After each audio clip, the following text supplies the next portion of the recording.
I'm here with Neil Card, who yesterday tore up the course and shot a net 25, which is a season high, a season best this year. Neil shot a gross 40 with his 15 handicap. He was our top net player yesterday. Neil, what worked for you? Well, John, several different things actually worked with me. I was playing with Mark Balsamo, Tony Charbonneau, and Wayne Shimada.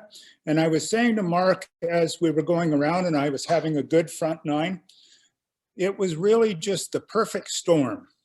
And I had about 5 different things that all came together at the same time. Now, do you want to hear those 5 now or wait for a minute? Well, let's hear it. Okay. Well, first couple of things, I've been reading a book called Be a Player, and I'm not big on either books or video when it comes to golfing, but in this case, Be a Player, it's by a woman named Pia Nielsen, and it helped me with my mental game, or it's helping with my mental game. Sort of making me aware of being focused, being calm, thinking about the shot, executing the shot, thinking about it afterwards. So that's one thing. Secondly, again, don't do video a lot, but I just happened to look at a putting tip from Kevin Haim the other day, and I've taken lessons from Kevin in the past, but this particular tip helped me with my putting rhythm. And his tip is you do a 2-to-1 ratio in terms of backstroke and through stroke, and his little mnemonic is make more putts, make more putts. And that works quite nicely for me. That plus keeping my friggin' head down on the ground and not trying to walk the putt into the hole, which occasionally I do. And I have another member of my group who tends to do that on occasion. He'll know who it is. Third factor, fitted clubs. I'm on my 3rd set of pings. I'm a big believer in good equipment. And so as I say, I have fitted pings, and my 3rd set, they've always worked really well for me. And I think it's well worth getting some fittings done when you're doing that. Now, 4th and 5th thing, most important actually, chipping. Chipping is my Achilles heel.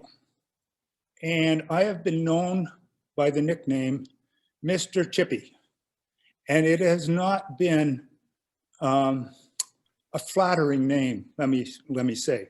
It's not something that it indicates that I'm a great chipper. Quite the opposite. I've lost a lot of money to Mr. Lydell because of chipping. I can get to the green in 2 shots, but then chipping takes over.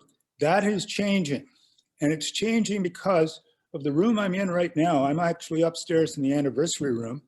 And I spent 2 or 3 hours in the spring on the simulator with all of my wedges right from my 60 degree right up to my 9-iron, and different positions in terms of length of backstroke. So sort of 7:30, 9 o'clock, 10:30, and full swing. And I did that with 4 clubs. And because TrackMan is so accurate, I was able to get a good read on the distances. So now I have this little chart, which I carry on the cart. And whenever I have a particular yardage, I just look at that, select the right club. And if I can make the stroke, I know that the distance is going to be pretty close. And a good example of that yesterday, and part of the success of my round, on 6, I was to the left of the bunker, about 40 yards out. That was a 60 degree, according to my little chart, 60 degree wedge, 1030 position, and it went up and over the bunker and landed about 2 to 3 feet from the pin. So I was able to make a par. So that's been a tremendous, TrackMan has been a godsend for me. Lastly, lessons from Cameron Gale. Cameron and I have had probably half a dozen lessons in the spring. He's changed a few things, my grip, etc. And that has really been very helpful. I'm a big believer in lessons, more so probably than equipment. And Cameron has done great things for my game. So John, that's sort of the summary of it all. there's absolutely no guarantee that next week, I won't be back up to a gross score of 50. Yeah. But yesterday was probably the best 9 I've ever played in my golf career, just because all of those things came together at the same time. Well, wow. So that's a long-winded. Yeah, no, that's amazing. And you've given a lot of endorsements to our indoor golf program, our club fitting, all the things you mentioned are very, very important things to remember for all golfers, and especially the lessons part. I think that's we have now 3 good pros that can give you lessons, and it's a good message for everybody. But I just want to touch on one thing here. You've in the past have received a bit of criticism about your team leadership from your own teammates. In fact, some of the nicknames they have for you are a lot worse than Mr. Chippy. Go ahead. A lot worse than Mr. Chippy. Have you got any comments about that today? Because you're sitting on top of the world right now, and maybe it's time to give your team a message. Yes. Well, you know what, John? I'm sitting on top of the world this week, but last week it was another person, and the week before that, I have a very strong team, and I know they give me some hassle, as does the commissioner, by the way, on occasion. Oh yeah, I know. I'm just reflecting what is being said to me. I am only a reporter, sir. Just report the facts. No, I've got a great team. We're very supportive of each other, and we all sort of have our day. And I know the criticism is done in good fun, and I'm very happy to have every member. I didn't mention Dave McDonald because Dave plays in another group, but we're a great team of 5, and I'm thrilled to have them. Well, that's a good answer. That's a good answer, Captain. Snarky answers. Okay, I know you have a couple of things to say regarding, I think it was the kitchen staff you wanted to mention and what our situation is there. Yeah, just real quick. As a lot of members know, and I think actually Dave Trudell's recent letter indicated this, we are having a tremendous challenge at this club and at virtually any other club you want to go to or any restaurant you want to go to finding staff. And that is the case here. I have a little bit of past experience in kitchens, so I have volunteered, although I'm being paid and I need to be paid to be in workman's comp and all that, to come in a couple mornings a week and help out in some special events to help out there. But I just want to do a shout out to Khalid, our new chef, and to Jake. Jake has been here for a number of years. They're both working their tails off to try and provide good food for members in as great a variety as possible. And until they get more staff, they are working 6 days a week, really working hard to try and do their very best. So I wanted to publicly give them credit for that. The other thing I want to say about Khalid in particular, our kitchen and the various pieces of equipment there, probably because of budget constraints, has really suffered, is maybe the right word, over the years.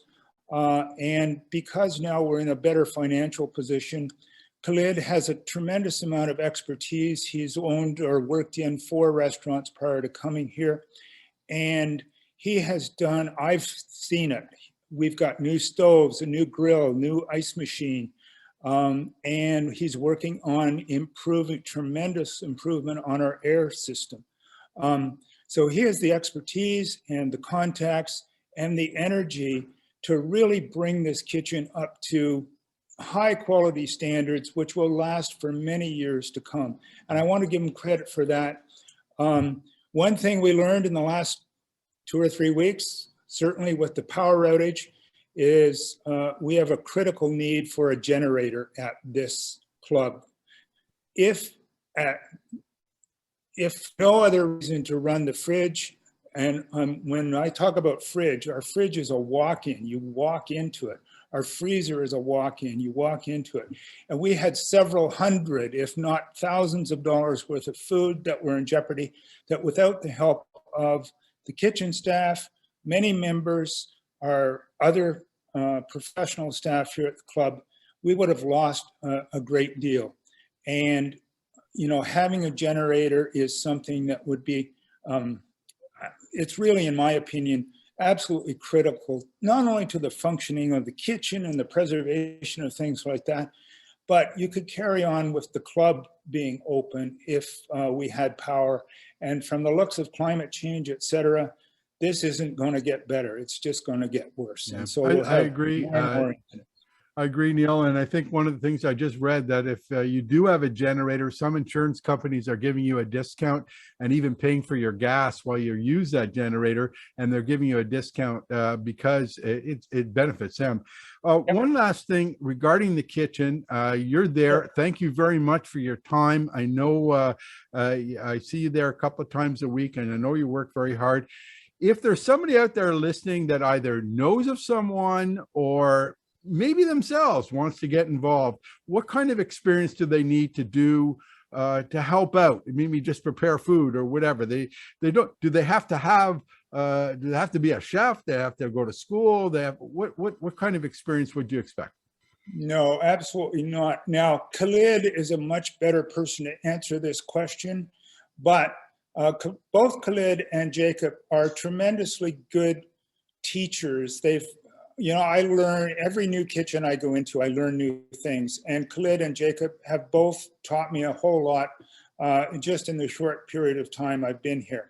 In terms of experience, I think Khalid would be the person to talk to, but right now I would say anyone who has any interest or has a child who needs a summer job, something like that, come and speak with Khalid. I don't think you would, I imagine you could actually walk in with virtually no experience whatsoever, and you would be an asset, or they would be an asset to the kitchen staff right now, because right now we need some hands, that's for sure. And if there's additional training needed, or health certificates, or, you know, I have a food safety course that I had to take when I was at Algonquin. Those things can be done over time. Right. So any interest, come talk to Khalid, go from there. Thank you, Neil. And thank you very much. And congratulations on your fine round, and look forward to seeing you next week. Thank you, John. Appreciate the time.